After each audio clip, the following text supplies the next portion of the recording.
you can't be the only person who spent your life as an Army officer who's reached these conclusions. Like, what are they thinking at the Pentagon? There have to be people who've come to the same positions. Tucker, we have right now, I think, 43, could be 44. It's actually 43 or 44. 4-star generals and admirals. You have to think about that. We have a force of 1.1. It seems like a lot. Well, let me explain just how much it is. We have 1.12 million people in the armed forces. In other words, you add up all the armed services, 1.12 million. In World War II, at the height of the war, end of 42, beginning of 43, when we had 12.2 million men under arms, we had 7 4-stars. 7 4-stars. I can tell you who they were. You had George Marshall, Chief of Staff of the Army, Douglas MacArthur commanding in the Pacific, Eisenhower commanding in Great Britain, in the European theater, Hap Arnold for the Air Force. Unofficially, he was the vice chief, but he was effectively commanding the air forces. And then you had Leahy, who was in the White House. Admiral Leahy as the liaison officer. He was effectively the unofficial chairman of the Joint Chiefs for FDR. Then you had Nimitz and King. King was the CNO, and Nimitz commanded the Pacific. Now, somehow or another, with only 7 4-stars, we managed to survive the greatest, most destructive war in history, and fortunately end up on the quote-unquote winning side. Now, we are blessed with 43 to 44 4-stars, organized into multiple commands designed to blanket the globe with American military power and interest. Especially since we don't live in the world of 1920, 1945. This is the 21st century. Today, if you have forces forward, they're easy to identify, easy to target, easy to destroy. So what's the point of having a lot of forces forward? Well, we can always reinforce it. No, you can't. How do you get across these vast oceans, the Atlantic and the Pacific, when your opponents have submarine fleets? How many ships do they have to sink? Supply ships, transports, before everybody says, that's it, we're not going. Same thing true for aircraft. Well, we have better aircraft. We may have better aircraft, but we don't have very good air defenses. We've neglected air and missile defenses for years. In the Army, they always treated theater air and missile defense as sort of the redheaded stepchild, because we haven't fought anybody that compelled us to defend ourselves from missile and air attack. Well, those days are over. In other words, if you press this war with Russia in Central East Europe, it will reach us here in the United States. People are thinking about that. How many Americans do you think are assisting or fighting on the side of Ukraine right now? Well, I don't know, but I imagine it must be hundreds, because the President of the United States, as you know, has authorized combat pay for Americans in uniform in Ukraine. Now, didn't specifically say uniform, just said Americans serving in Ukraine. So I imagine large numbers are in other uniforms, not necessarily American. Some may be assisting contractors or working with them, but a substantial number. And again, thus far, the Russians have been very careful about not necessarily targeting them. And it would be a mistake to assume that the Russians don't know where they are. And the latest strikes that we've had over the last couple of months have been all the way out on the border with Romania, the border with Poland, the border with Moldova. Precision strikes, Kinshall missiles carrying 1,000-pound warheads. Great accuracy, very destructive. Why? The Russians are sending a message. If you think you're going to hide from us if you come in here, you're not going to do that. If you cross these borders, we will annihilate you. You'll never get to the Dnieper River. We won't permit it. And we need to come to terms with these realities, because we can't defeat it. And see, this is the sad part. Somebody will say to me, well, Doug, you don't sound very patriotic.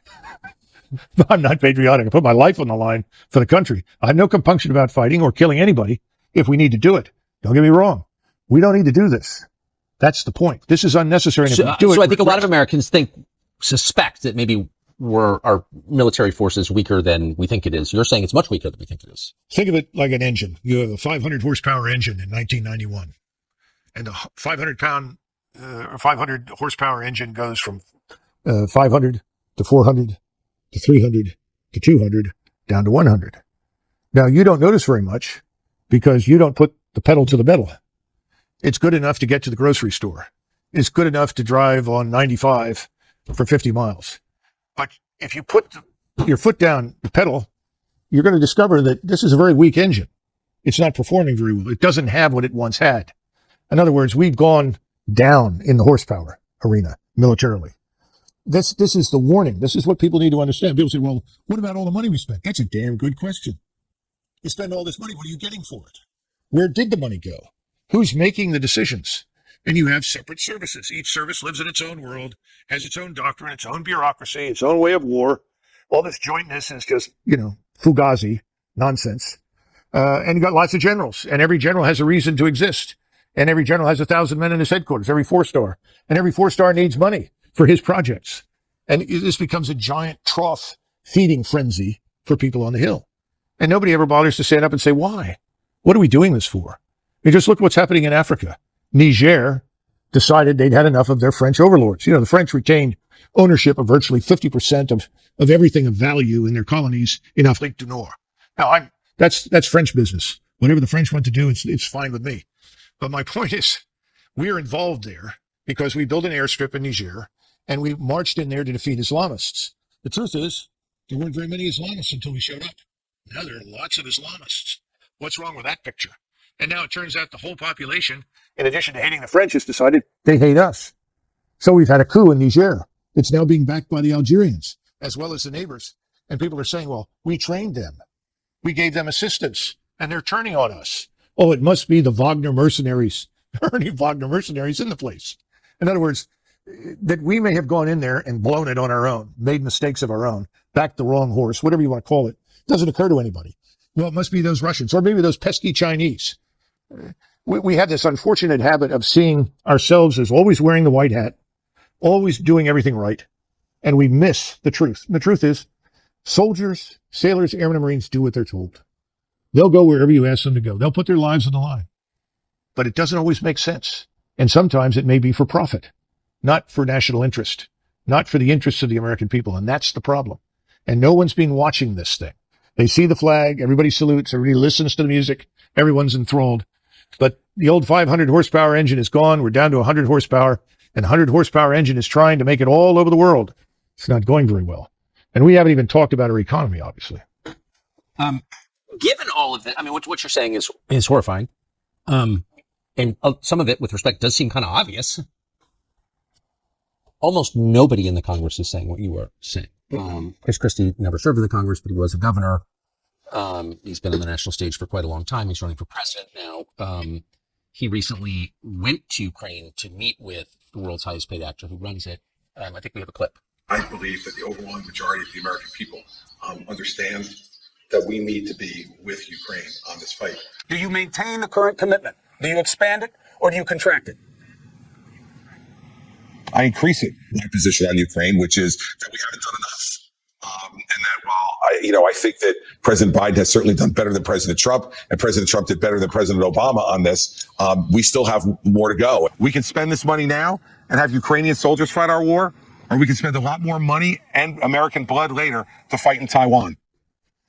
How do you respond to that? When we were in Vietnam, I was 16, and I remember General Westmoreland telling everyone, if we don't fight these people in Vietnam and to fight them here, we'll be fighting them in Los Angeles and in all our major cities. So we have to stay here and win this, or that's what's going to happen. A lot of them did go to Los Angeles and build thriving businesses, actually, in the end. Well, my hat's off to them. That's fine. I have no problems with that. But I think it's a lot of nonsense, And it's the same thing with Ukraine. But Chris Christie's not stupid. He's very dishonest, obviously, but he's not stupid. Well, he has donors. That's what that is. Of course. Where's he going to get his money? Well, there, Governor Christie, we want this war in Ukraine. We want to see that man Putin removed. We got to get rid of him and his regime. Why? Well, it's not democratic. Most of the world is not democratic. There are a lot of people that don't think we're very democratic anymore. We're not. So who are we kidding? I think Americans are waking up. And Christie is probably there for name recognition and more money, but I don't see him winning anything. No. But he does, I mean, in a blusterier way, he's expressing the same thing that the rest of them, Nikki Haley and all the rest. Well, doesn't this also divert attention from far more serious matters here at home? It really does. What does it cost Christie to say, we have to beat those Russians? Nothing. Doesn't cost him anything. Costs the country a great deal in terms of money, prestige. What Fitch just downgraded our credit worthiness one more time. And people say, oh, it's not a problem. The bond yields are on their way up and prices are on their way down. When is the Treasury bond fire sale going to happen? When do banks offload these Treasury bonds that they bought when they were at zero interest because they're now worthless? What's going to happen in China, in Japan, in Saudi Arabia, where they have lots of bonds? I mean, we're fragile. We're vulnerable. Nobody even mentions it because nobody wants to fess up and tell the truth. We've overreached. We're running on fumes. What about this economy? What are we building? What are we producing? That's what made us a great power between 1865 and basically 1920. That's when your industrial base was created. That's when you had people like Edison and Tesla, Rockefeller, all these people. They were tough and they were intelligent and they were effective. The only person I see out there now is remotely like that is Musk. He's building something. He's creating something. When you do that, you create employment. I don't see that happening. High-tech startups? The hell are they? What are they doing for us? A new app on your phone? We've got to wake up and AI is better algorithms. Better algorithms do not replace human beings, and they don't necessarily create opportunity for people to work. We've got to think this thing through very carefully. We haven't done that. What about our energy sector? Oil, gas, we've killed it. We have half the refineries we once had? California had something in the neighborhood of 43 or 44 refineries. They're down to 23. How long before suddenly we're in another energy crisis and we need to rapidly refine fuel? Can we do it? Well, the answer is it's going to be tough. It applies, the same thing applies to Raytheon. We want 200 missiles and we want them now. Well, we have no surge capacity. There's no excess capacity built into anything. What are we going to do with this scientific industrial base? What about our agricultural sector? What are we doing for that? High-end manufacturing is dead. We need to repatriate lots of industries. That's what President Trump talked about. We absolutely need to do that. People say, well, we want free trade. Well, I'm 100% for free trade as long as it doesn't kill us. But if it kills us, then I'm for protection. I think we need to understand how we got where we are today. I don't see anybody talking about that. And I think Americans are beginning to turn these people off. Democrats, Republicans, it's the uniparty. Who are we kidding? What are they doing for us? The swamp gets bigger and richer. The rest of the country gets poorer. I don't see any good outcome right now from any of these candidates. Perhaps I'm too harsh, but that's the way I feel. Last question, and it's more a piece of tape that I want to get you to respond to, but I think it's come to a lot of people's attention. This is just so perfect that one of the spokesmen for the Ukrainian military is an American guy, leftist, dressed up like a woman, who's now wearing a Ukrainian army uniform and talking about killing Putin. Watch this. If you look at Putin's mouth, you'll notice that blood drips from it. He's a vampire, carrying out genocide against both Ukrainians and Russians alike. Vlad Putin bathes in the blood of innocent children and enjoys it. And this is why the dictator of the Russian Federation must be deposed, and why peace talks have to be focused on President Zelensky's 10-point peace formula and the full liberation of Ukraine. There's something so perfect about that. The convergence of every ugly anti-human trend in modern. Is that a transgender person? That's a guy with fake breasts. Yeah, yes. Yeah, that's interesting. Well, I think everything else is fake too. We estimate that at least 60,000 children from Ukraine have disappeared, vanished since this war began. Where are they? What about all of the women that have been sold into prostitution that once lived in Ukraine? This war is a catastrophe. The people bathing in blood are in Kiev and Washington, not in Moscow. And this sort of thing is going to play well until it can't. And that's the sad part. We're going to see this whole thing collapse and implode. It's coming. And with it, NATO? I would think so, because the Europeans right now, Germany is well into a recession. It has systematically deindustrialized itself by casting its lot with the anti-Russian crowd. And remember that in Europe, it was not very difficult to supply stereotypes left over from the Second World War of the Soviet armed forces. The Soviet army was, an exercise in barbarism and savagery, mass rape, you name it. So that's not Russia today. Russia today is a very different society, very different state. And that's been Putin's effort from day one. He's been interested in restoring Russia as an Orthodox Christian state with a true national identity and a strong national culture. That's probably another reason why so many people want to destroy Russia, because it's the last European state that has not been flooded with foreigners and turned into some sort of polyglot experiment, which is failing badly, by the way, because at some point, all of these unwanted people in Europe, and for that matter, here as well, I suspect, when things fall apart economically, it's going to get very hard on them. Because people are going to look around and they go through this, well, wait a minute, I'm an American. Who are you? What are you doing here? Why are you living that way? Why are you being subsidized? I'm a German. You know, you don't belong here. You need to go home. I'm getting $1,400 a month in retirement that I paid into my entire life, and you just show up from Congo and you're getting $2,200. Well, here's another one. The president announced yesterday on one of these tweets, somebody tweets for him, obviously, that the people that have lost everything in Hawaii, thousands of them lost everything, are going to receive a one-time payment of $700.